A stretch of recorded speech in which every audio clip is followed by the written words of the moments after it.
What's up, y'all? It's your girl, Shay Renee. So let's just get into it, shall we?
What? Oh, sound like looked like I was muted at first. What's up? What's up, y'all? It's your girl Shay Renee, and we are back to talk about the Real Housewives of Beverly Hills and the Real Housewives of Salt Lake City. Okay, now I'm gonna go ahead and let y'all know right now. Salt Lake City is that girl. Okay, hands down, the best season of Housewives that I have seen in quite some time. Salt Lake City did not miss whatsoever. Okay, it hit on all cylinders. If you like reality TV, that right there, that's the prototype. That's reality TV. Okay, not know every episode is drama. Every single episode, somebody is airing somebody out. No, we had ups, we had downs, we had solving problems, we had fun times. Loved it through and through. Okay, loved it. Okay, thank you, Linda Gamble, for joining. She says, hello, Shay Renee. Linda Gamble is the hardest working woman on YouTube. Okay, I will remain saying that from now on. Thank you for joining. My girl, D. Herfer, is in the building. Hey, D, thank you so much for joining. D is also one of my members on my members only. Okay. We have Linda Gamble speaking to D. Herford, and we have Aunt Natty in the building. What's up, Aunt Natty? She says, hey, Shay, what's up? So, y'all, we're going to talk about Beverly Hills first, okay? So, let me tell y'all something. Kyle, you getting on my nerves. You've been getting on my nerves, okay? I'm going to start this off by saying, whatever Kathy or what's the other sister name? Whatever they said Kyle did, she did that. She did it, okay? Because Kyle, just going out of here. Just going out of here, Kyle. We good with you. Get on out of here. We tired. Like, Kyle, you are a forever victim, ma'am. We are sick of it. Get out of here. Okay, please get out of here with your BS, because at this point, girl, you running out of rooms. You having all these, Karen style tears. Kyle is a forever victim. And I'm over it. I am absolutely over it. It's okay for her to question everybody and for her to come in and say, just be honest. Just be honest about it. Just be honest. But everybody else can, and when they come to her, you can't be honest. You sat up here and said to PK, I would never share anything that we've talked about. Then you try to flip it and say it was you just were saying you would never talk about anything we've talked about on camera because we were getting ready to film. Girl, that's a lie. That didn't even make no sense. It made absolutely no sense. And Erica, I am so tired of you sitting over here defending Kyle and her BS. Anytime it's anything to do with Sutton or Kyle, you automatically against everything if Sutton is involved, because you just mad. Let me tell y'all why Erica is mad at Sutton. And that's a little off topic from Kyle. Erica is mad at Sutton because Sutton got a divorce and got a serious separation package. Okay. If you ask me, Sutton got a real deal package, real deal Holyfield package that Erica is jealous of. Erica's jealous. She always brings it up. You know, your husband you get $300,000 a month. You get this. You have all this money. Blah blah blah.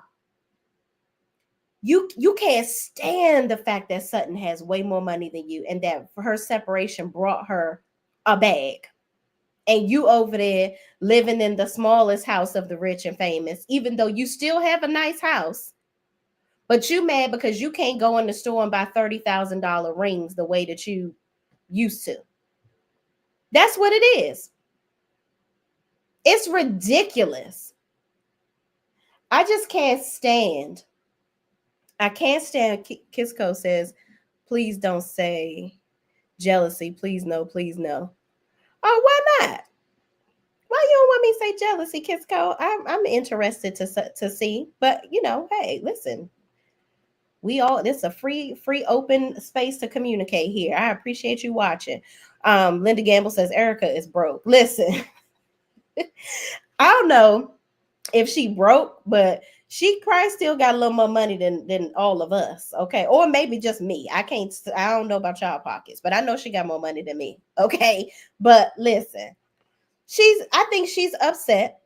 I won't say jealous. Okay, I think she's upset that she didn't get the money that Sutton got. That's what it is. Kyle working my nerves, but I can't forget how Dorito flirted with Mauricio right in our face. Let me. She never could for real. That was those victims' money. Exactly. Your dude was shady altogether. My girl, Sweet P724, is in the building. What's up? Hey, Shay in chat. What's up? Let me DM me and let me know if you're going to Kim Pyre's event tomorrow. I just bought my tickets. I'm going. I ain't doing the whole meet and greet thing like y'all girls, like the girls love to do. Okay, because I'm last minute with it. But let me know if you're going tomorrow because I don't want to go by myself. Okay, but I got my ticket. Got my little ticket. Okay. D her first says she could never for real. That was okay. So y'all, Kyle is working my last freaking nerve. Okay, she doesn't get how it's hurtful for her to go and be talking to PK. Me and my sister are going to. Oh yes, okay, perfect. I'm gonna look for you. My hair ain't gonna look like this. I'm trying to braid it tonight or something. I don't know. But yes, I'm excited. Nah, I think it's a deeper than that. Jealousy is the surface. Possibly still mad Sutton spoke the truth about speaking to lawyers to protect herself. Yeah, I agree. I just think for the more, hold on, y'all. Y'all know I gotta turn this damn heat off. I think for the more present situation, I think she's mad about the money because Erica loved living that lavish. She loved the fact that she could drop a coin right on in front of the ladies and buy whatever she wanted. That was, I mean, let's be real. That was the reason why she was with the old man. So all this time, she could have been outwardly getting the dick that she wanted, okay, instead of sitting, behind the scenes when she finally got her chance to be in the limelight with her singing career and being on this show. She felt like, oh, okay, let me go ahead and be flashy and do all the things. That's what it was. And then when it was pulled, the rug was pulled from up under her, it was hard for her to adjust. She's like, I've only been with this man all these years because of this. Hell, she didn't even have the relationship that she should have had with her son for her to be able to live the lifestyle that she had. I'm like, did you even raise your son in that house with this man? Aunt Natty says, I think Kyle is really talking to PK fishing for info on what Mauricio is doing. Now, I don't doubt that. But my thing is, Kyle, also, you are very much in denial because y'all notice how in that scene with Kyle, Garcelle, and Sutton, when Sutton brought up the fact that, well, it's not the same. They were talking about how she's upset that Dorit is trying to come for her. She don't appreciate how Dorit is talking to her and how she's treating her. But it's okay for you to stick your little chest out and come for other people, but can't nobody put you in your place. How you doing, Cal? It's called accountability. Have some, accept it. So she's like, Um, I can see why, with with marriage, there were some things I lost trust and this, that, and the third. She said that in on the reunion. And she said it's not the same thing with her marriage and what's going on with PK or whatever, and or her marriage with Garcelle. Because Garcelle was like, yeah, I totally understand where Dorit is coming from, because she's going through a lot. Like, you know, communicating is difficult. It was difficult with me from communicating with my ex-husband or whatever when we were going through it. And I had to just pick myself up and move on. And she was like, well, even though it wasn't any infidelity like mine. And Kyle was like, yeah, my separation isn't the same either. There was no infidelity. And so Sutton was like, well, yeah, your Mauricio is cheated too. You said that. Which I love how Sutton brings things up. And she's not about to sit there and let Kyle act like she is just doing she's living the perfect lifestyle. Kyle, it has been out there that Mauricio has cheated on you. People have alleged that for years. And the problem is, you sat up there and you saw that Sutton brought that up, but you see how Kyle pivoted real fast. She was like, no, no, no. That's not the same thing. Are you talking about Instagram messages? She tried to switch it up. You knew Sutton wasn't talking about no damn Instagram messages, and you finding out women were messaging him on Instagram. That's not the same thing. You up here lying. So she quickly switched it and said, well, it's still not the same thing as, me texting PK. Like, me texting PK, we're friends, like all we do is send each other memes. It's just like funny. The reality is, Kyle, you would not want anybody texting Mauricio. Especially, you are not getting along with Dorit right now.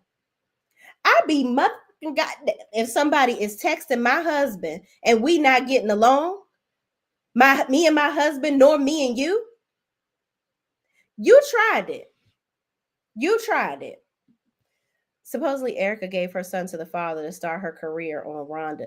Wow. On RHOBH. Oh, I got you. I got you. Wow. That's crazy. But wait, when she started her career on the show, her son was grown, wasn't he? Because he was she kept saying he was a police officer and he didn't want to be seen on the show. But she had been married to him for years before, married to Tom Girardi years before that. D. Herfer says Mauricio was cheating before Instagram, allegedly.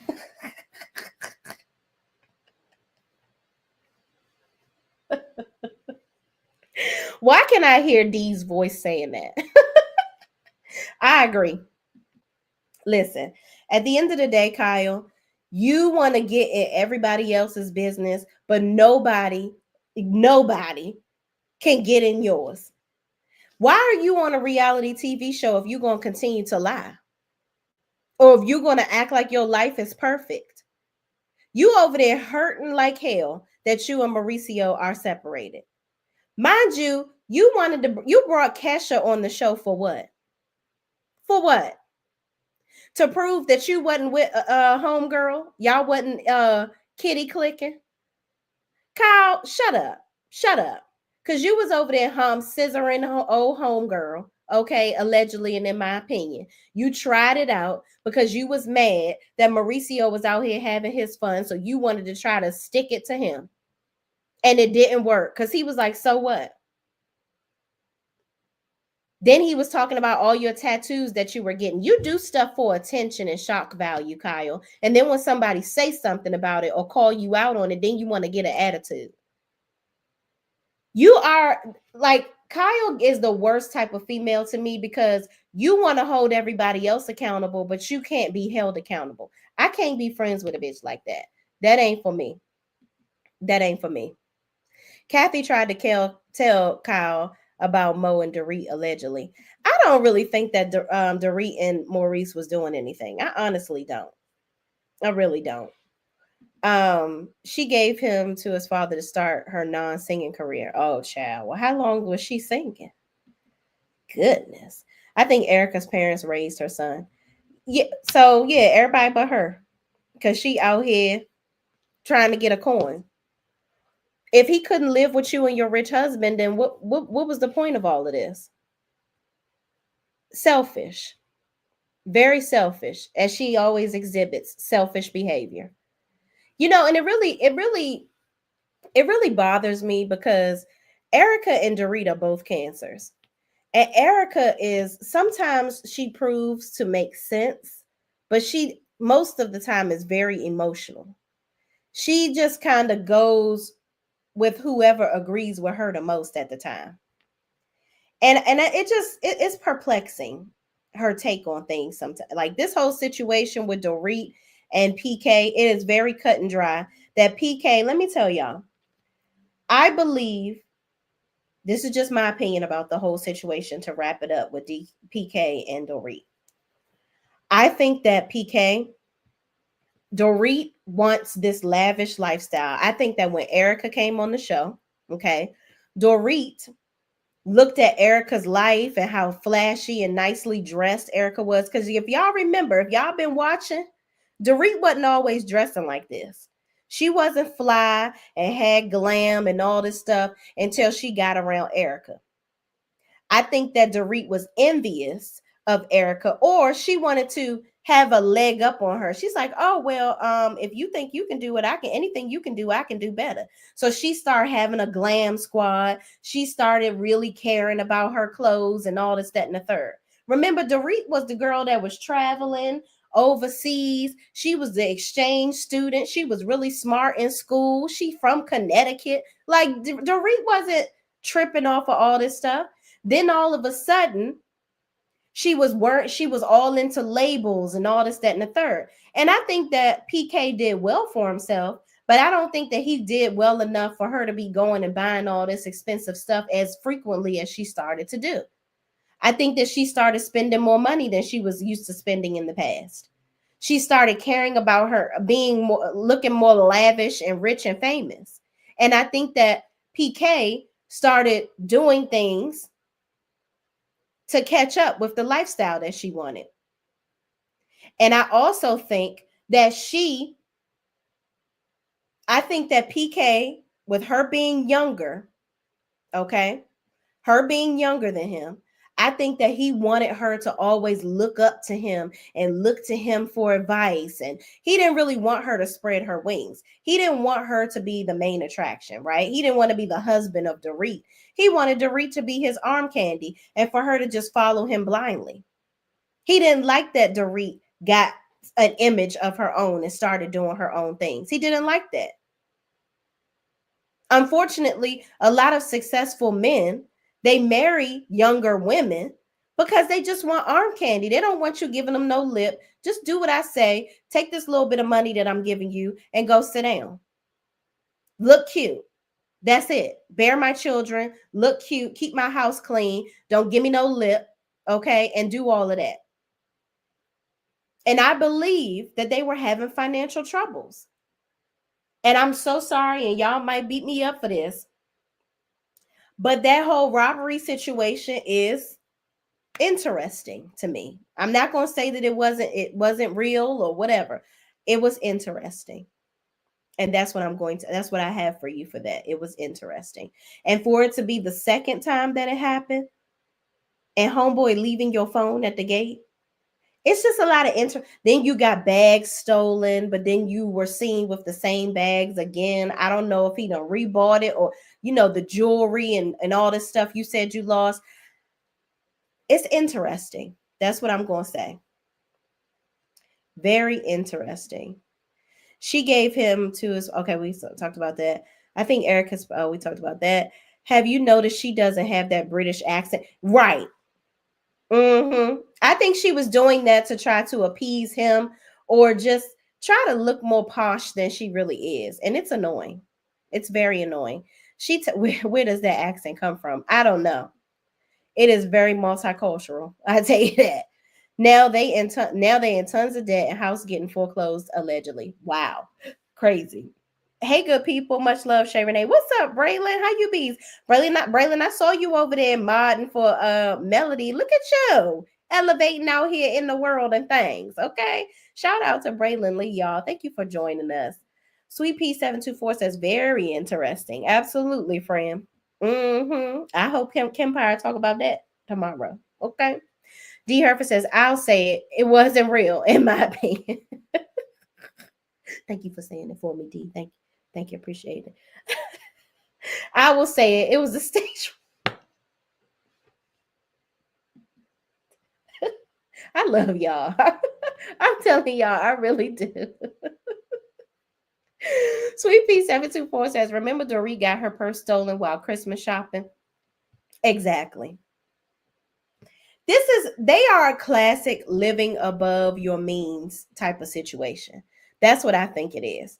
It is what it is. I think that she's lived there over there living above their means. Things, shit ain't sweet the way that they trying to act like it is. And that's just what it is. That's just what it is. And Dorit, he talking crazy to you now and this, that, and the third. And, I think that PK is feeling less than a man. And it doesn't help that Dorit is on TV.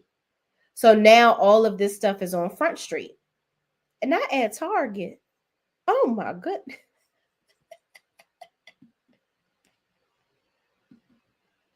Not Christmas shopping at Target. She lost it. That is crazy. But see, the problem is, I think that PK is feeling, I think he's feeling seen.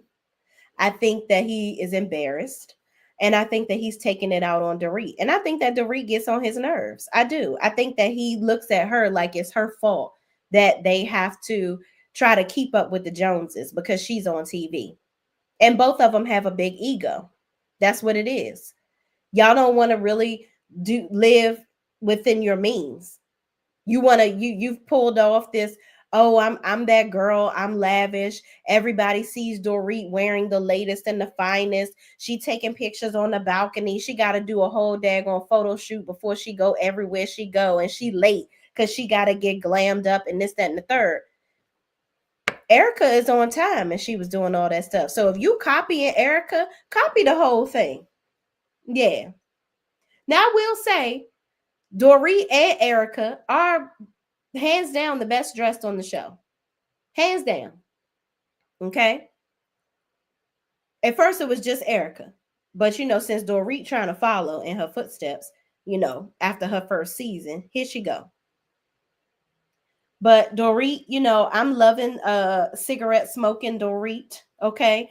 Dorit is not with the shits with Kyle. She is airing Kyle out. Okay. It is what it is. And Dorit is tired of being in Kyle's. My thing is, I don't feel sorry for these women on this show because y'all have allowed Kyle for so long to be the treacherous individual that she is. For her to even speak Lisa Vanderpump's name after all the shit that she did to try to get rid of Lisa Vanderpump so that she could be the number one girl is absolutely astonishing.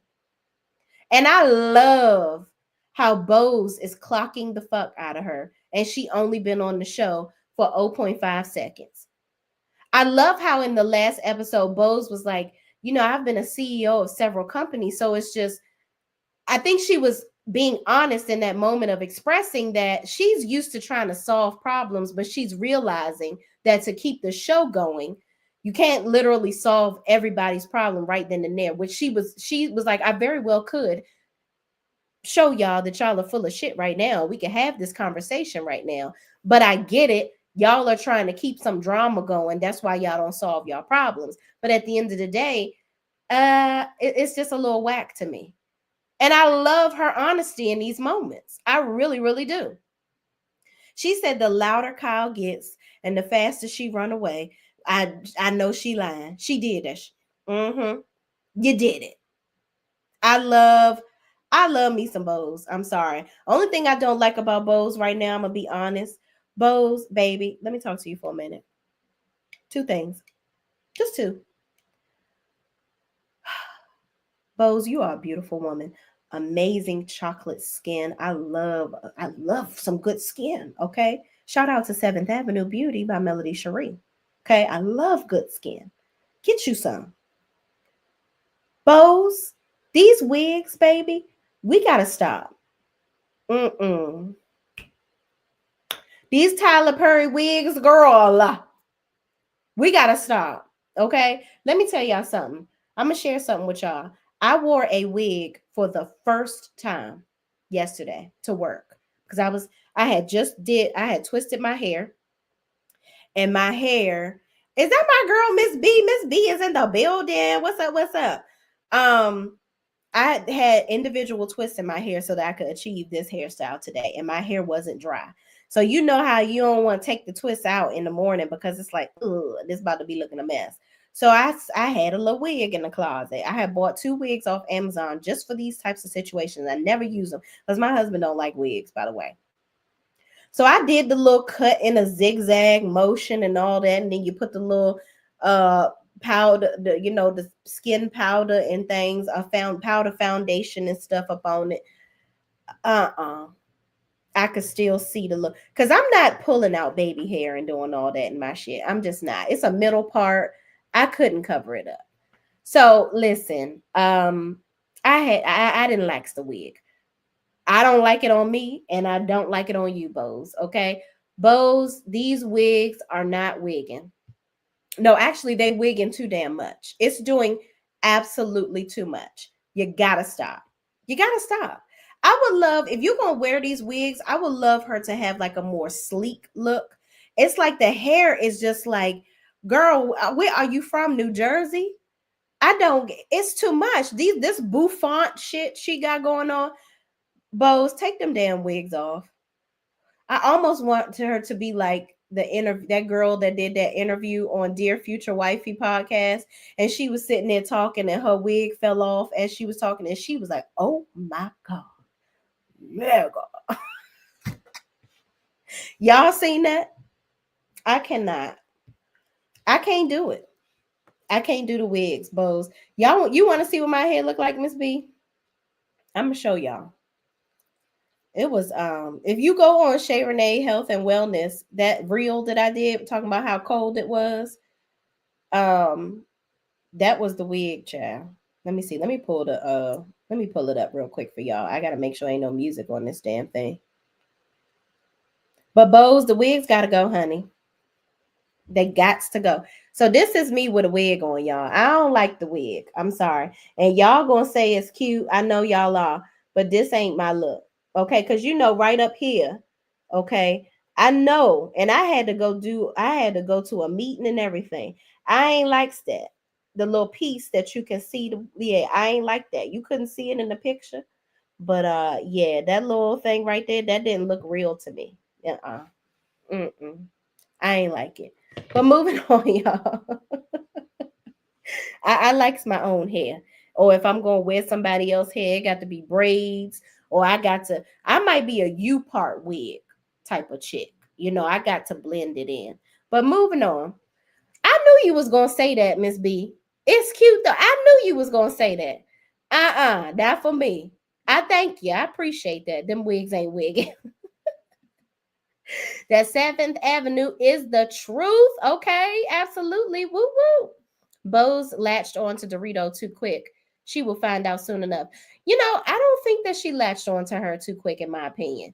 I think they had a genuine connection. And if she does prove to be wrong, you prove herself to be wrong where it comes to Dorit, I trust that Bose is the type of person that's going to be real to people. I think she's going to tell Dorit the truth. Like she did when they were sitting down. She was like, it's interesting, Dorit, you got a problem with her, and her. And I was starting to think it was you. But with her being around everybody, she sees that it wasn't really wholeheartedly Dorit. Miss Gucci Diva says, "Hey Shay, what's up? I'm here for your reviews, hon. You have such a sweet, kind, and honest spirit. Keep up the good work." Oh, thank you so much, Miss Gucci Diva. I love and appreciate that. Thank you so much. I appreciate you. It looks. Oh, we talked about that. Um, yeah, I ain't doing the wig. I ain't doing it. Or somebody got to teach me how to cut the thing some more so it don't. And I got to put the right stuff on the skin part there. I don't know. I don't know. I can see you in a U part wig. Yeah, I can see my friend. She know me. Okay, she know. Yeah, I can't do the. I got to put this on top of it. got to put this on, make it look real, put my real hair on there. That's what I got to do. But y'all, let me get back into this review. Y'all like, girl, I don't want to hear about your damn wig. Tell me about the damn show. But but Bose, the second thing, one was the wig. The second thing with Bose, honey. Let me talk to you for a second, and I'm gonna be real honest with you, friend. You want to have a baby at 47? Listen, I'm gonna say this, and I don't want to offend anybody. Okay, I am not a fan of the almost 50 having a baby game. I'm not, and I'm gonna tell you why. I feel like when we have children later in life, right? We're good financially, but physically, to be running around after a child and really giving them that attention that they really need or whatever, I think it's selfish. I think it's very selfish. I think also you are going to expire much sooner than you need to for the child. I mean, think about it. If Bose, by the time the child, you 47, by the time the child is 20, you really won't have them until you 48, right? By the time the child is 20, you're gonna be damn 68. That's not fair. You on the opposite side of life at that point. Now, I'm not saying that everybody should have all their kids in their 20s and their 30s, but ideally, so that your kids have more time to enjoy you and really get solid advice from you and rearing from you in all aspects of their life. I think I'm almost 40 years old. God damn it, I need my mama. I'm glad my mother had me at 21. I'm sure she probably ain't excited that she had a baby at 21. But, nevertheless, I appreciate the fact that my mother had me at an age where I feel like she's still healthy, still around to be with me, give me advice, talk to me. You know what I'm saying? I don't know if I'm saying it correctly, but I just think for me personally, I think it's selfish to have children that late in life. Especially somebody that like homeboy is 48 and he doesn't have kids, right? What were you doing all this time where you didn't have no children? Were you like a playboy all this time and then you decided that you want to hang it up and now at 48 you want to have kids? I don't get it. I don't get it. But that's just me. And especially for that to be his first child. You know what I'm saying? Bose, your daughter is damn near grown. You know what I mean? So this will be like and then to say you want 3 children and you want to have them. We also have to be, as women, we have to be realistic with what our bodies can do. You get what I'm saying? I don't know. But then on the flip side, I'm like, damn, I'm 40 and I still want another kid. And I try to think to myself, am I being selfish by not having a kid because I have this ageist type of view? I don't know. But 47, I don't know. I mean, I would think, because my sister is 43. She probably won't be telling me about her damn age. She doesn't have any children. I would give her to at least, but I'm selfish because I would give her to at least 45. You know what I'm saying? I would give her, because she's healthy, 45. If it don't happen, let it go, you know. But 47, I just think, I don't know. I don't know. Don't cuss me out too much, y'all. I'm sorry. What y'all saying? Miss B says it looks, oh, child, I'm reading the same things over and over again. Pacino Rules is in the building. What's up? What's up? Hey, Shay Renee just stopped by to give a like and view. Your hair is cute. Thank you so much. I appreciate you. 14 likes and 20 in the chat. Yes, come on, y'all. Let's make it all match. My girl D says, I had my one and only at really? Okay, your points are valid, but I'm so glad I did it. She keeps us young and active. You know what? And I can appreciate that. And that really validates what I just said about my sister, waiting up until 45. Okay. So listen, different strokes for different folks, because who the fuck am I? Who am I? Sierra Content says Bose probably wanted kids with her man who passed away 10 years ago. That's true too. Probably put it on hold for a while after that. Yeah, because the dating pool is trash. Okay. Does his swimmer child listen? Now the man usually ain't the problem. Okay. Keely, his swimmers go. They say men can have kids up until they 70 plus. Okay. Because look at Al Pacino. He just had a baby and he in his damn 70s. So, child, I'll drop your nephew off for a play date. Come on, bring him over, girl. Because Gavin needs somebody to play with, okay? He needs somebody to play with. Because I'm one of them older parents and I had him at 31. And I'm tired. I'm tired of running after the scooter in my house. I'm tired. Told y'all he rides scooters in my house. I'm tired. But moving on, y'all. So let me talk about our good sis Garcelle. I love me some Garcelle. Let me say this, okay?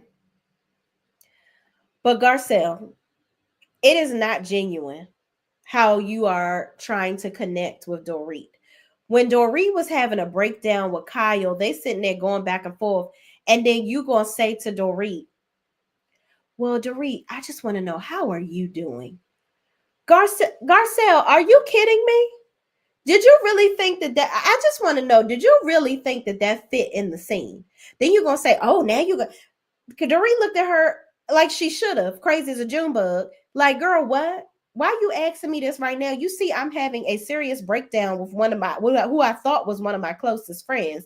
And now we are just going at it. And I am not having a good time or not having the best time trying to navigate through all this shit. And you want to ask me how is my relationship? Obviously, my relationship is not going well.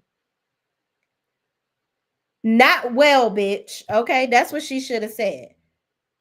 Shout out to Dorinda. Okay. I just didn't understand, like, and I'm like, Garcelle, you really don't like her. So why are you even talking about this right now? But I did love how Dorit took that in and she came to Garcelle while they were all getting massages and she had a conversation with her and said, listen, I wasn't able to receive it in that moment, but I appreciate you asking about me. You know, I'm open to accepting what you're trying to give. And hopefully, you know, we can move forward and we can work on our relationship or whatever. And I appreciated Dorit being the bigger person in doing that. Even though Garcelle in that moment, she was like, oh shit, why is she coming over here talking to me right now? You do know y'all are recording the show. Y'all going to talk to each other. I mean, it may be inconvenient while you getting a massage, but girl, what? She's going to come and talk to you. So I'm glad that they had that discussion. Moving on.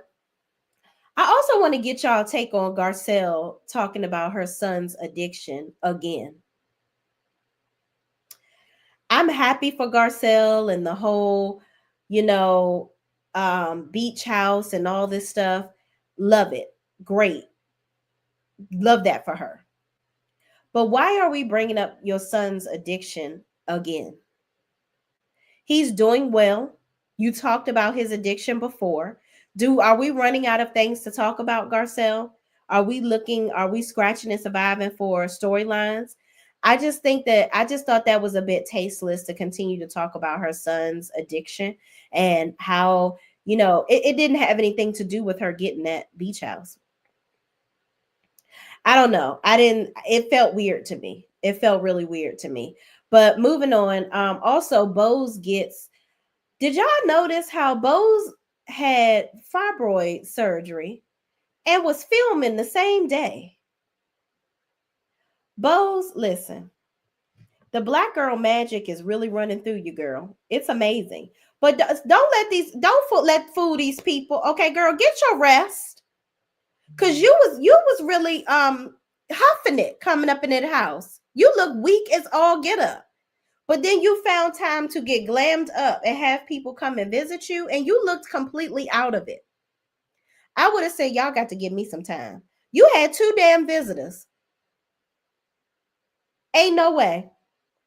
They must not have shown Dorit coming in there and filming, but you filming with 2 different people. Kyle coming in there telling you her version of what went on when she read that text message of her talking about something. I won't never tell what we talked about.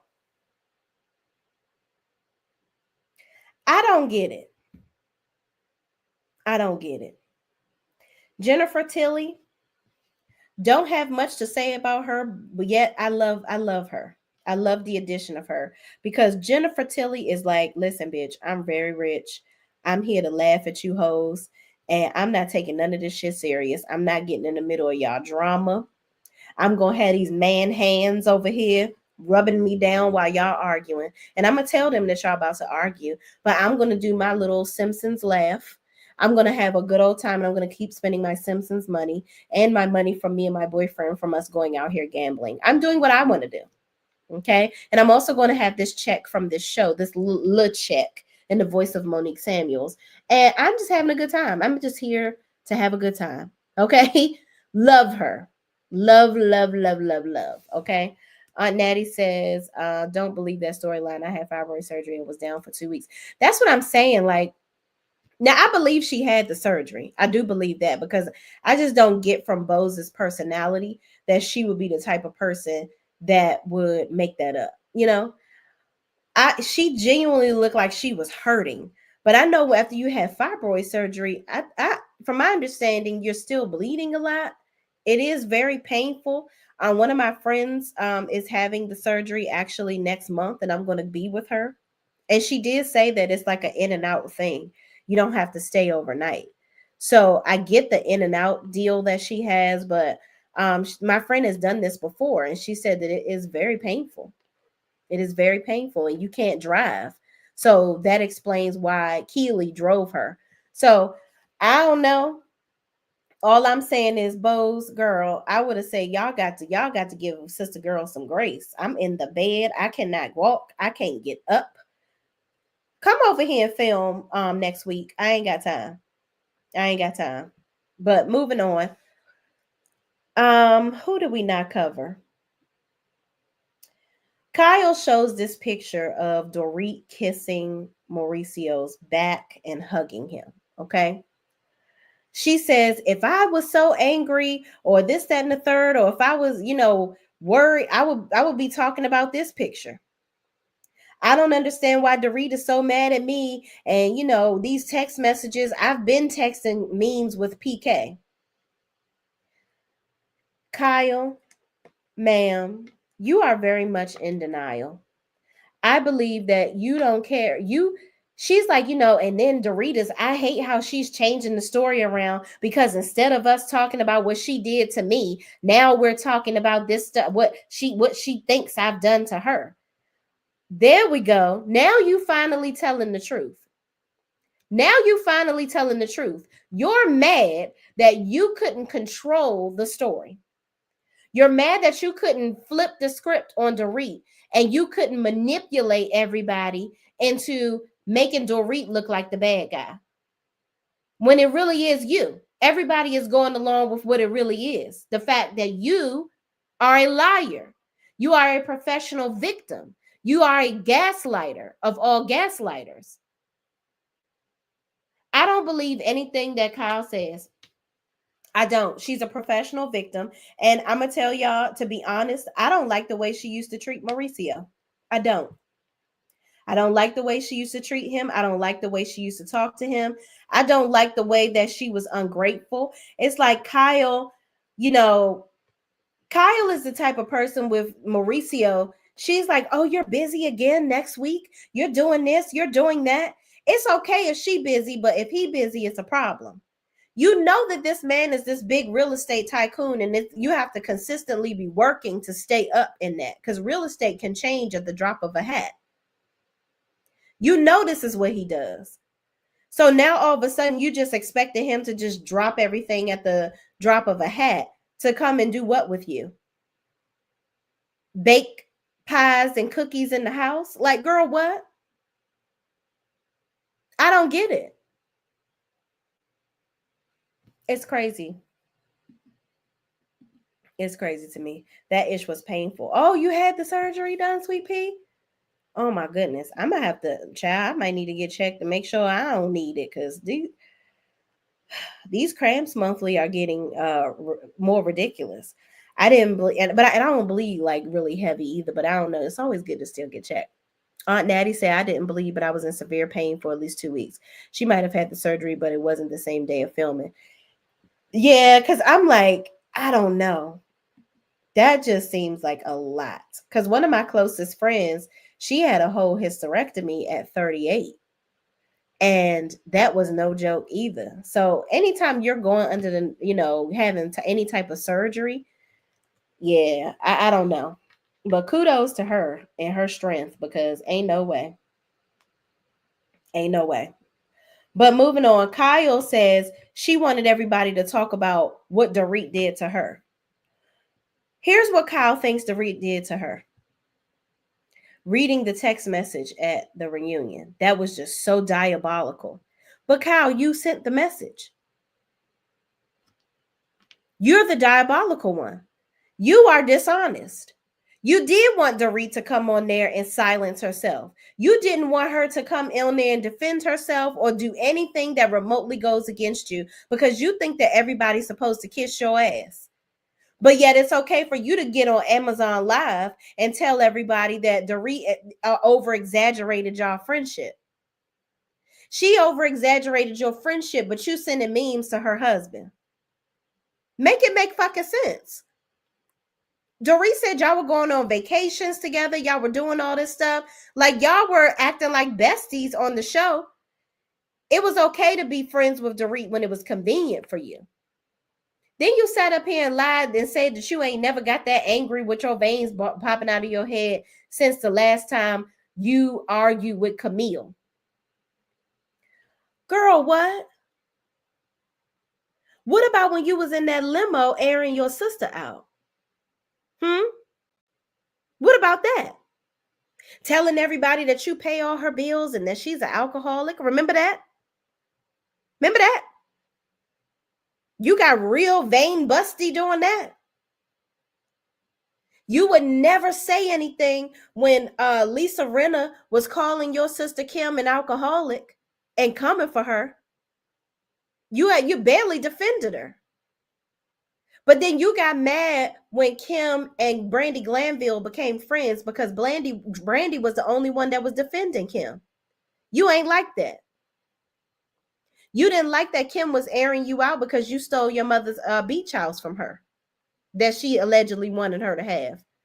And she feels like you stole it from her. You've had so many instances on this show where you have lost your shit. So don't try to make it seem like Dorit is the one bringing the worst out of you. You blacked out talking to Dorit. No. That was deflection. That's exactly what all of that was. Kyle, you are a piece of work. And the bottom line is, you need to be honest with yourself. If Dorit did any of the stuff to you that you are doing to her, if she was over there texting Mauricio, calling him, sending him some damn memes, you would be pissed off. And you even admitted that in one of the scenes. But it's only okay for you to do shit, but it's not okay for anybody else to do it. And I'm absolutely tired of it. And this year, Andy, you better hand Kyle her ass at this damn reunion. Kyle Richards is a vile individual. She's definitely no Lisa Vanderpump. Absolutely not at all. Now, I think that Lisa Vanderpump used to do her little dirt too. I think Kyle used to be her minion, but Kyle got tired of being the minion. So she did her best to get Lisa Vanderpump off this damn show. And she's still mad because Lisa still got several spinoffs from this show and don't even have to make an appearance if she don't want to.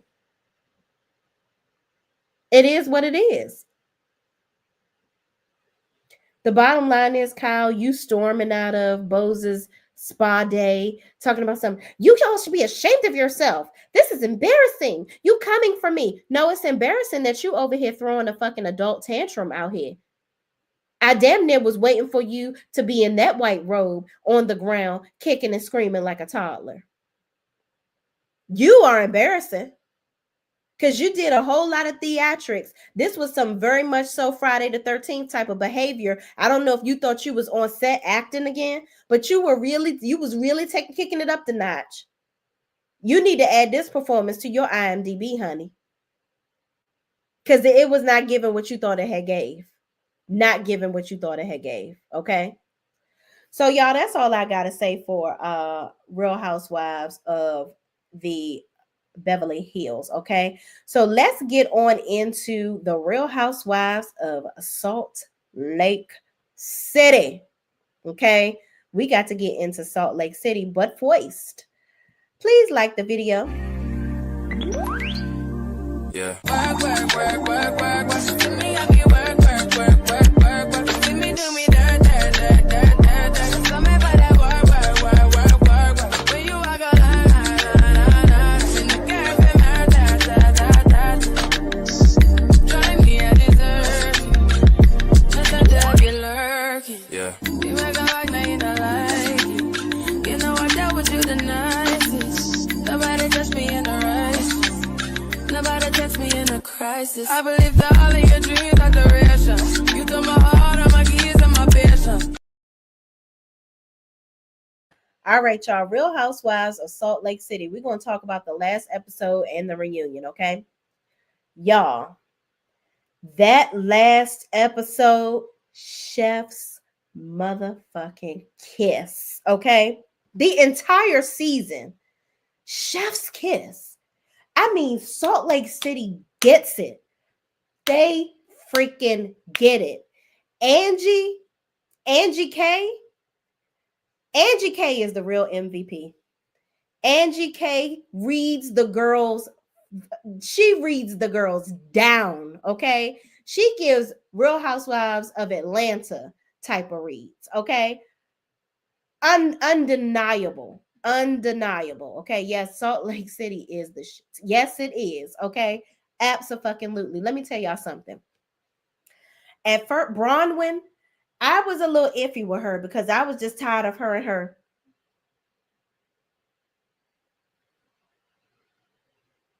I was like, Bronwyn, if you don't sit your damn head still and your purse damn lips, I am tired. Okay.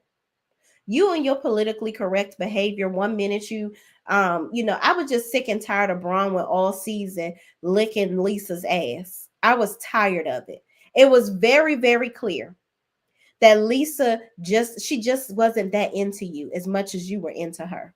It's very clear that that's what it is. Okay. You were over here defending Lisa, but then mad at her at the same time. It was team too much.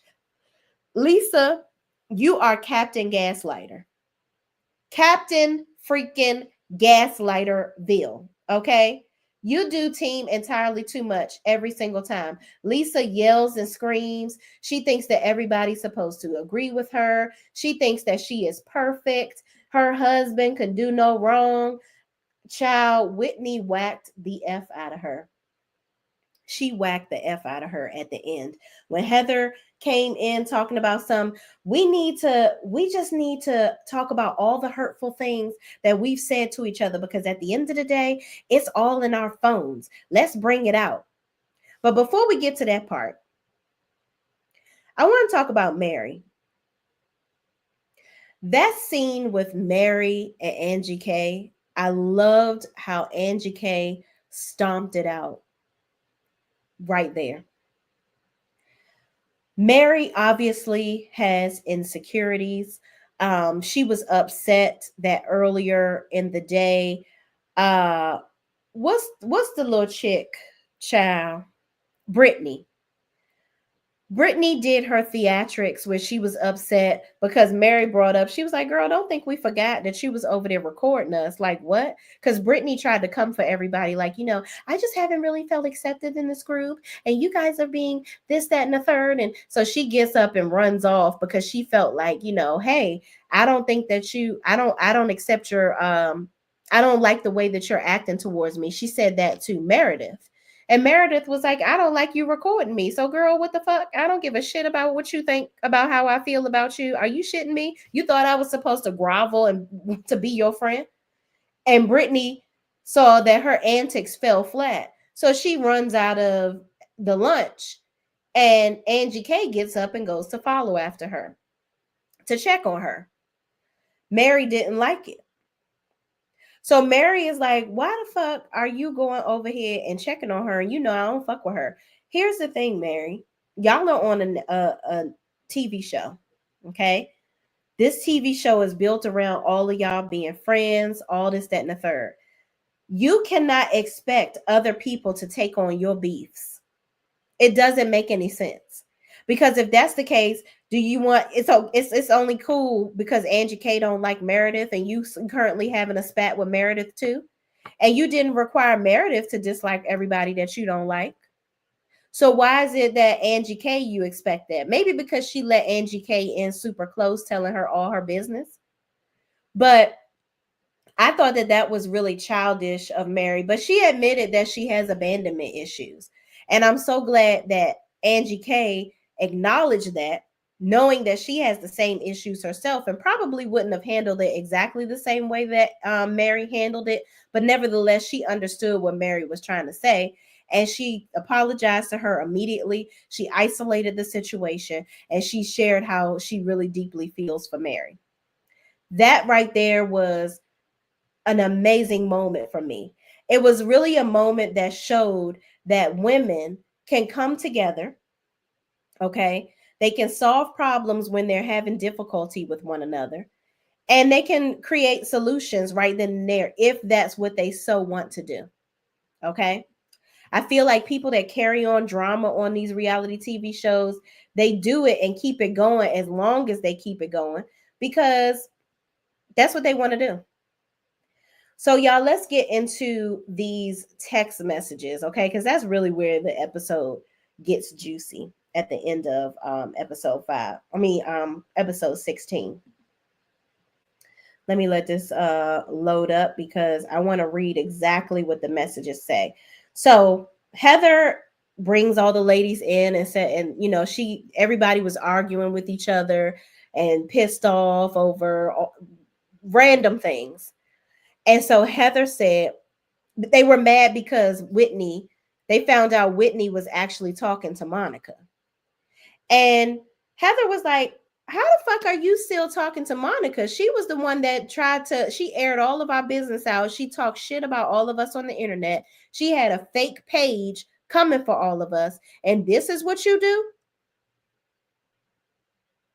She was in total disbelief. But here's the thing, y'all. Whitney is full of shit. Whitney is one of those people that scratches and survives, okay? And I hate to use this as a reference, but with her father having an addiction, I don't know if she has learned some of his antics, right? Of treachery and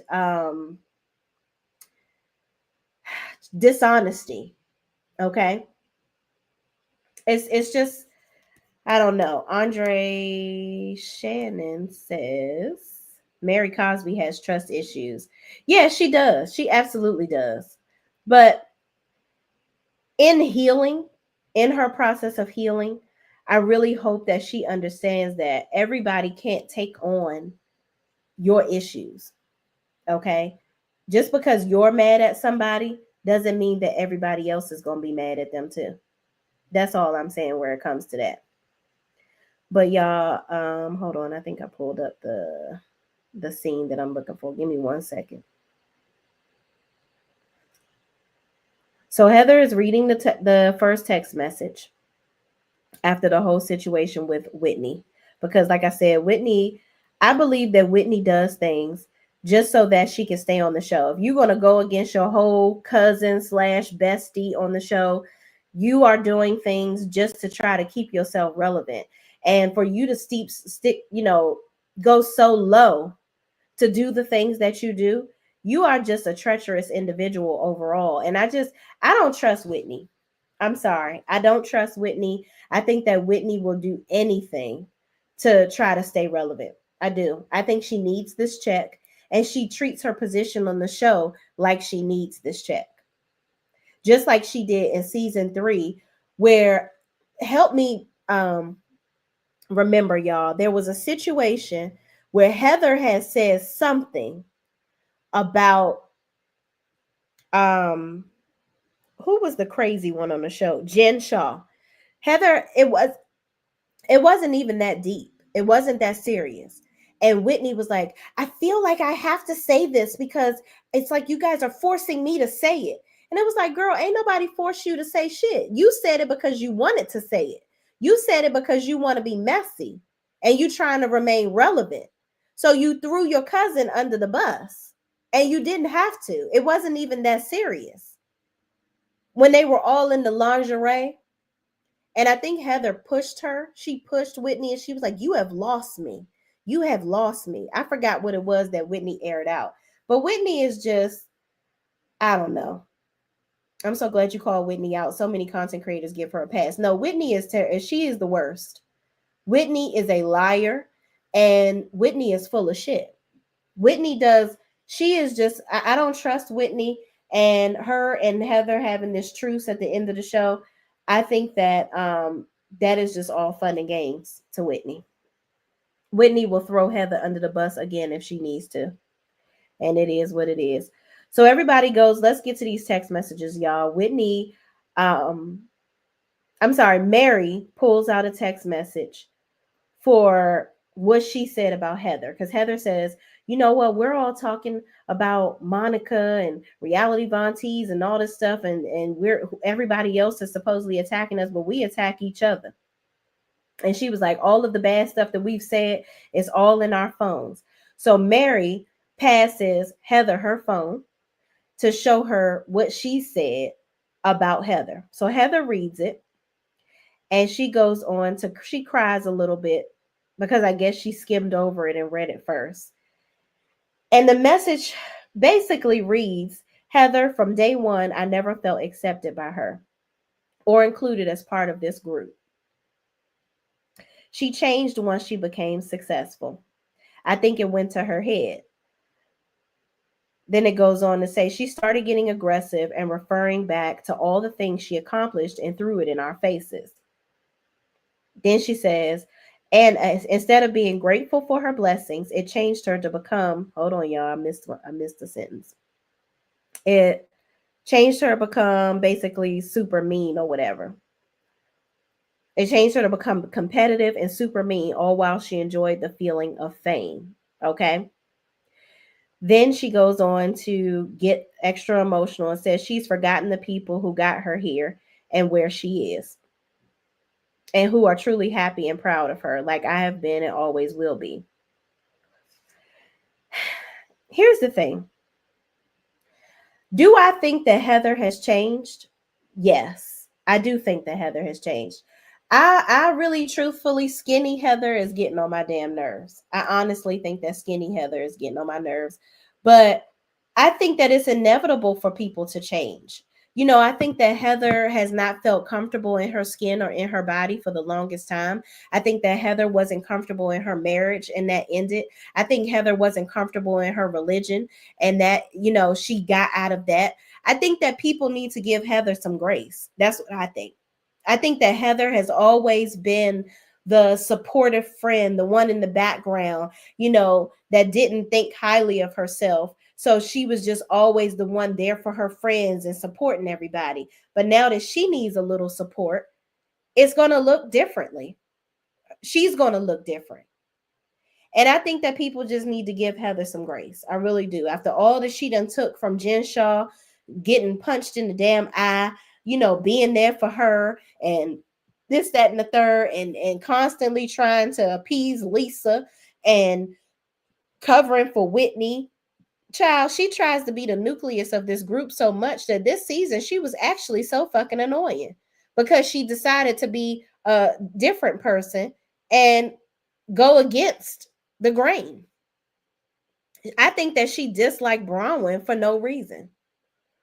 Now, I feel like most will argue that she disliked Bronwyn because of everything that had just happened with Monica. So she really needed to analyze Bronwyn's intentions. But once you saw that Bronwyn was the real deal, I just think that at some point Heather began to start hating on her. So it is what it is. Andre Shannon says Whitney Rose was protection, her business from a podcaster in previous episode before reunion. Oh, really? She was protecting her business from a podcaster in a previous episode before reunion. What was she protecting her podcast from? what was the person doing, or a podcaster? What was the podcaster doing that she needed to be protected from? I don't know, but child, you just never know in these streets. So Brittany goes next, and she gives Mary her phone, and she basically says, I would rather have tea with Bronwyn instead of Mary. Can I have tea with Bronwyn instead of Mary? Brittany, I don't like Brittany. I think that Brittany is how do I say this without it being disrespectful? Brittany is a dumb blonde that's not blonde. She is dumb. I don't like her. I think that Brittany is very manipulative. I think that Bronwyn had her pegged right away. I think Brittany is a liar. I think that Brittany puts on a show for everybody else. I think that Brittany is childish. I think that Brittany did not raise her children. Okay. I think that um I think Brittany cares more about relationships with men than she cares about her children. I think Brittany's annoying. Brittany, she reads the messages, which naturally she's next. So Bronwyn says, I said what I said about you. So I'm gonna go ahead and give you, my phone so you can read the messages that I put out about you. And she said, okay, I'll follow that because I wrote it. And I mean, I said it. So, here it goes. It's how I feel. It's how I felt. I feel like in that moment, Bronwyn was like, it's how I feel, it's how I felt. But she got mad later on with Angie K. And she was like, well, don't make excuses for it. It's done. Let's talk about it. We'll clear it up. But you made excuses for what you said before you gave Brittany your phone. So it's okay for you to make an excuse, but nobody else can make an excuse. Bronwyn, shake your head on out the room, girl. I can't. Moving on. It says Brittany is emotionally manipulative. She parentifies her children, trauma bonds and relationships, and is doing it to us. She further goes, it's below her intelligence level, her age and maturity level, and it makes me feel nervous, furious, and embarrassed for her. Child, out of all the women here, Brittany is the most frustrating for me. I don't like spending time with her. Every time I do, it feels like this insane trauma dump that just really makes me uncomfortable. I have huge, I don't know. Brittany is going into her talking.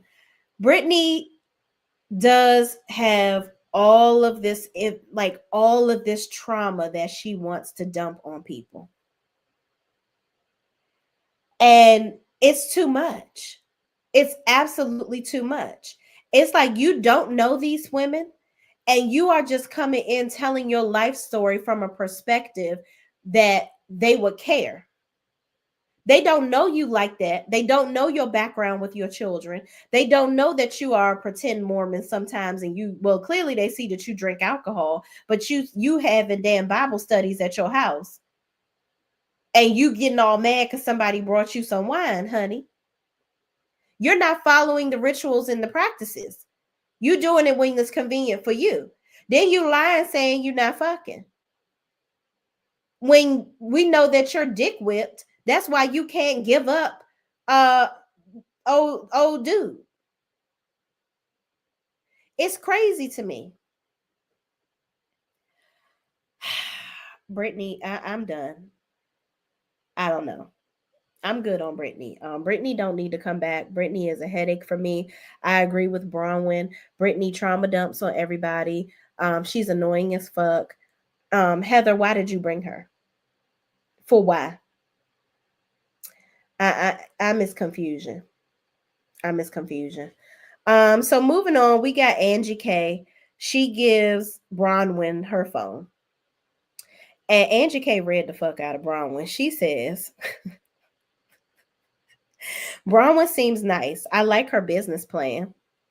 Marrying a guy who has one foot in the grave. Oh, she's already crying. And one on a banana peel. Child, not on a banana peel, but I like mine better. I'd rather be self made. She's nice, but she doesn't listen because her ears are stitched down to her face so tight she can't hear anything. She wears a hot dog outfit to remind us she sucked her way to the top. Baby, wow.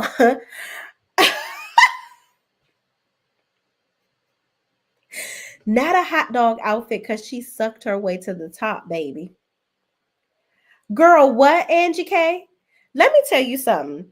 Angie K will read you down. Okay? Read you the fuck down. Wow. I don't know. I don't know. I don't know. I don't think the girls can handle Angie K. I just want Angie K to stand on business after all the shit that she talk. But that bitch, Angie K is hilarious. Okay, she reads the fuck out of these bitches. Okay, indeed, absolutely. I love every minute of it. One foot in the grave and one foot on a banana peel. Girl, what?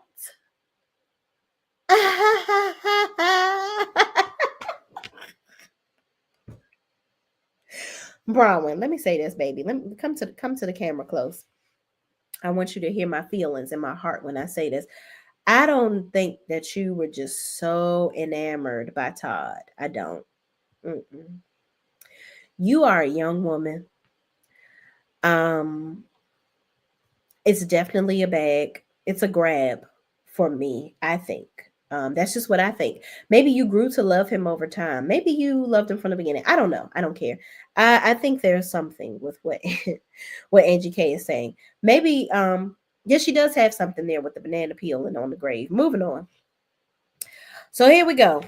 Lisa gives the phone to Meredith. I feel like Meredith digs up information to weaponize it. It's fucking dirty and I don't like it. Okay. Meredith,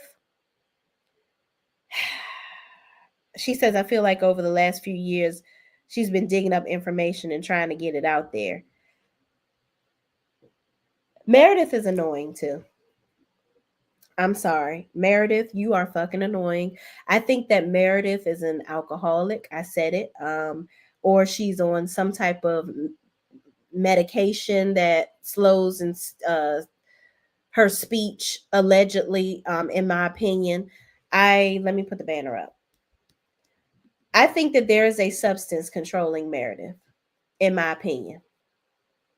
Nobody gets that overly reactive over things if something additional isn't controlling your response. That's just my opinion. Meredith gets overly angry over things that don't have shit to do with her. You are the one behind the scenes starting shit up. And then when somebody calls you out on it, you want to yell and scream and look crazy like a damn scarecrow at the table, bang on the table. Then you want to fucking leave. Like, girl, what?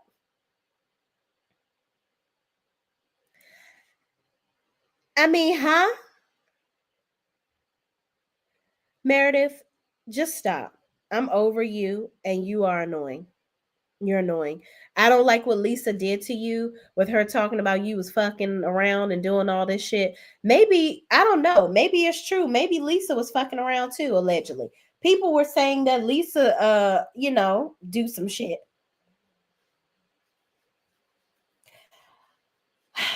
I don't know. We're going to talk about that in a second. So here we go. Heather gives her phone to Whitney. And Whitney reads,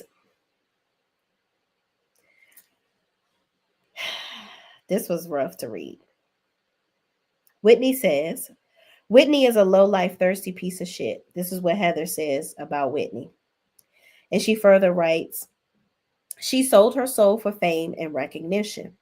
She's a snake and I should have never trusted her. I've been so stupid and loyal carrying her Wild Rose products, and I've even though we never sold a fucking one. Ugh, that is tragic. Okay. But Whitney, you deserve that. You deserve that because you you continuously try to throw Heather under the bus. You were not a good friend to her. You weren't a good cousin to her. None of whatever. Y'all alliance had been broken for quite some time. Then you tried to have an attitude with her. I didn't understand that. One season, a whole season, you try to go against her. Last season, I believe, for as a matter of fact. But then you realize you couldn't really get any deeper relationships with everybody else. So now you want to come running back to Heather. Heather is always supposed to accept you with open arms. Y'all talked about how, verbally and physically and emotionally abusive Homegirl was, Jen Shaw was to Heather, and you turn around and do the same thing. Whitney, you full of shit. And you thought that Heather was just going to roll over and ask you how many times do you want me to let you kick me so that you can look good on the show? Because Heather was a fan favorite. So you felt like, oh, Heather, you're good. I need to do something to keep myself on the show. So just let me run over you. You'll be okay. I didn't like that. So now Whitney gives her phone to Lisa. And it reads, so I was at a party with Justin and a woman approached us saying that if we ever wanted to bring in a third, she is our girl. In fact, Lisa and John can vouch for her because she has made out with Lisa while jerking off John. Wow. First of all, Whitney, why is that the message that you want to show? Whitney is full of shit because you did that shit on purpose. You talked about, I just want to get it out there. I want to clear the air. This is another time where Whitney is playing games. You are doing this because you don't fuck with Lisa. You are sick of her trying to act like her marriage is perfect and her husband is perfect and this, that, and the third. And you want people to see that her husband lusts after other women. That's what you want. You want to put it out there that Lisa be out here effing her way into rooms that she don't belong in, that you don't think she belongs in. I just think it's ridiculous, Whitney. At this point, you are doing everything that you absolutely positively can to try to make Lisa out to be some villain. You don't got to work hard to do that. Lisa makes herself look bad. She already lives in a world of delusion. You don't got to do extra work to try to help her ass out. So Lisa gets so upset, and Lisa is used to people defending her or coming to her aid. So as Whitney is trying to explain to her why she did what she did, she ropes Angie K in it, talking about what if I said, Sean circled jerks or whatever the hell. And Angie K is like, why the fuck would you say that? Why are you bringing my husband into it? Like, Lisa, what did you expect Angie K to do? Did you expect for Angie K to be like, yeah, Whitney, leave Lisa alone so she don't have to use me as an example? Are you kidding me, Lisa? And why do I give a fuck about what she's saying about you and your family? Sit here and defend yourself, bitch. Why are you including me? I didn't appreciate that. I didn't appreciate Lisa trying to put Angie in it. She's getting upset. Instead, go at Whitney. Talk to her about it. Don't try to include other people in your stuff. Hold on, y'all. I gotta text my husband.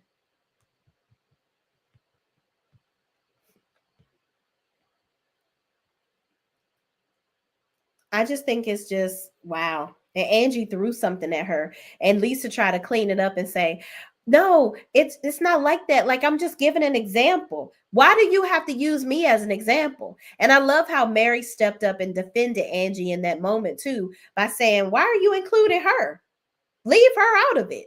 Have your discussion with Whitney accordingly. Why are you including somebody else? It's like Lisa always needs a lapdog at all times. Why did Meredith step up for you? Why you ain't include her? Oh, because you already had enough of a tough time trying to grovel and get back in her good graces after you talk so much shit about her. And Meredith wasn't going to sit up there and stand up for you. It's just, Lisa needs to grow up. And I don't care how many times she try to iron them crow's feet out. She's too damn old to be acting the way that she acts. We're not in high school. Don't nobody got to kiss your ass. You doing too much, sis. Absolutely too much. So she leaves and walks out because she's pissed off that wasn't nobody coming to her aid and kissing her ass. And she can't believe that Angie got mad at her. You sitting up here talking the very self same thing. You're mad because somebody is talking about your husband. And then you want to come talk shit about my damn husband. I can't stand it with Lisa. Mind you, Angie K made a joke or said something about Todd being on one foot in the grave and one foot on a damn banana peel. And she talked about Bronwyn's husband, and Bronwyn didn't expect.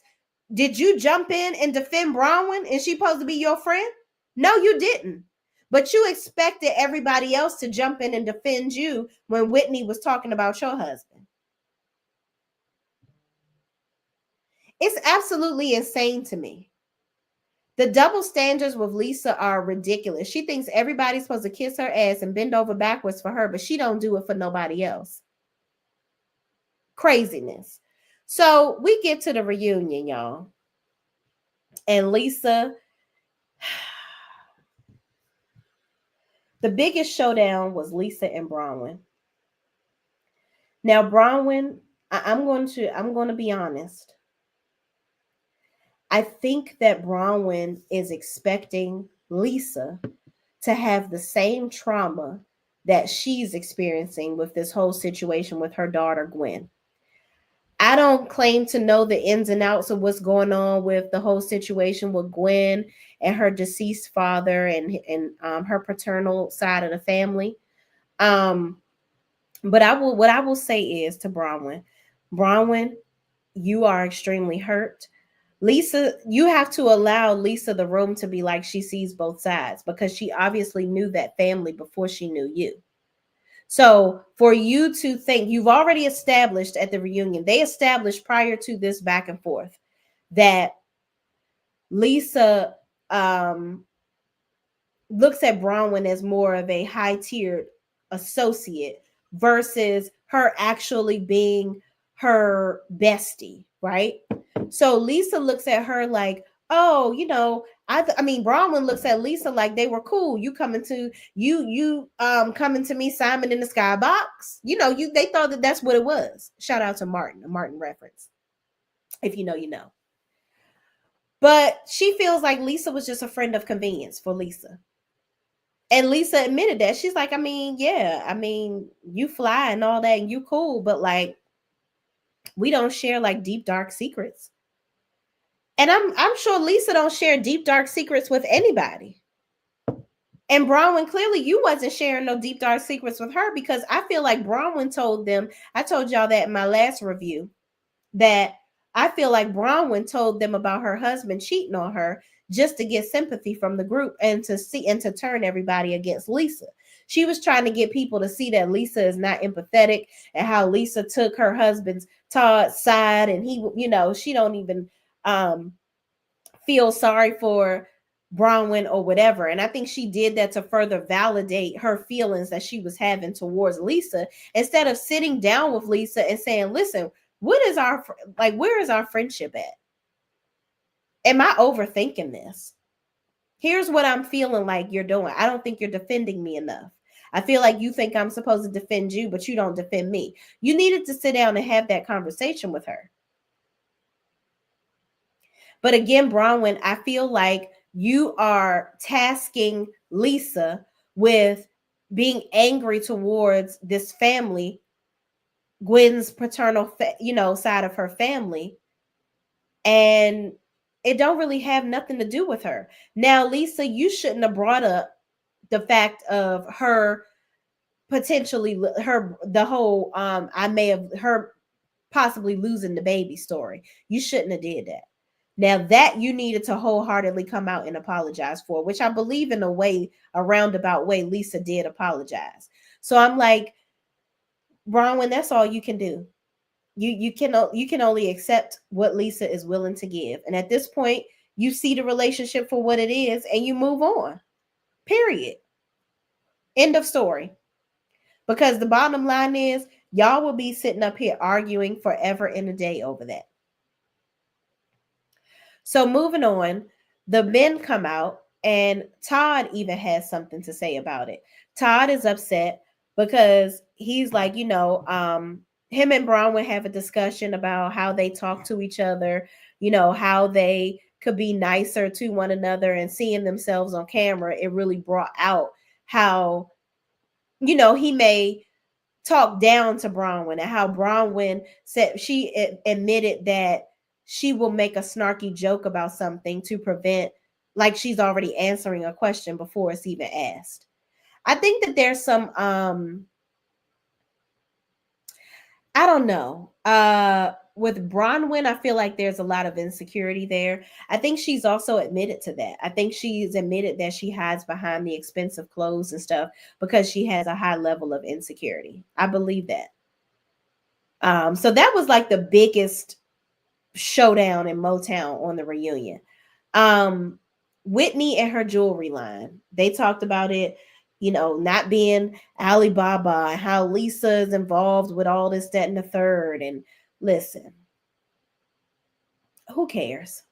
Sell your jewelry, Whitney. Who gives a fuck about what Lisa's saying? Lisa always talking shit, okay? Just tell everybody she got her damn tequila off Alibaba and relabeled it. Hell, I don't know. We don't give a damn. And nothing that you do is credible anyway, Whitney. So it's just like, girl, it's a mess. So moving on, they ask Angie K about her questioning her. Does she question her relationship with Heather? Because Heather came back to her and told. So Angie K said something to Heather about basically Lisa's son being on a video game all day, and that's his babysitter. So Lisa got pissed off, and she's like, I don't, my son isn't, getting babysit by electronics or whatever. That's just not true. So Angie apologized for that. She was like, we had to talk about that. We got through it. Like I said, I was sorry or whatever. So then they start talking back and forth. Okay. And it's like she gets upset over it all over again. And talking about she gave Angie K a pass. Ma'am. First of all, who the fuck are you to be talking about you gave me a pass? Who are you? I don't need your approval at all. At all. But moving on, y'all. So that was pretty much it. The guys came out. Like I said, Todd talked about how him and Bronwyn talked to each other, watching each other back. Then Lisa's husband want to grab his balls for a second and try to defend her, talking about she didn't do that. Wasn't her. She didn't bring it up. Talking about the Gwen and her father's family situation. And Todd was like, pipe down. I don't give a fuck if I'm old this time and I'm over here looking like father time. Okay. Don't play with me because I ain't never on that type of time. You feel me? Okay. Todd gives me sassy, like he can read the girls down too. So don't play with him. Don't play with him. All right. But y'all, that was the reunion. I'm excited to see reunion part 2. It was very interesting that they brought the husbands out in the first part. Typically, they don't bring the husbands out till part 2. And Andy said that this is supposed to be a 3-part reunion. So I was really I am confusion about that. But y'all, thank you so much for watching. This was my review for the Real Housewives of Beverly Hills. The last 2 episodes, and also my review for the finale and the first part of the reunion for Salt Lake City. I will do dividers in the video so that you can see a breakdown in the video of when I talk about which episode, just in case you prefer one over the other. And I will come back to do a review of Southern Charm. Maybe tonight, maybe I'll do a pre-recorded. I'm not sure, and set it to come out tomorrow morning. Or and I'm definitely going to come back and do a review of Sisters and Zatima. Okay. But until then, thank y'all so much for watching. Please, please, please don't forget to like, comment, subscribe, and share this video with anybody else that's continuing to watch these crazy shows with us too. And I will see you in the next video. All right, y'all. Peace out.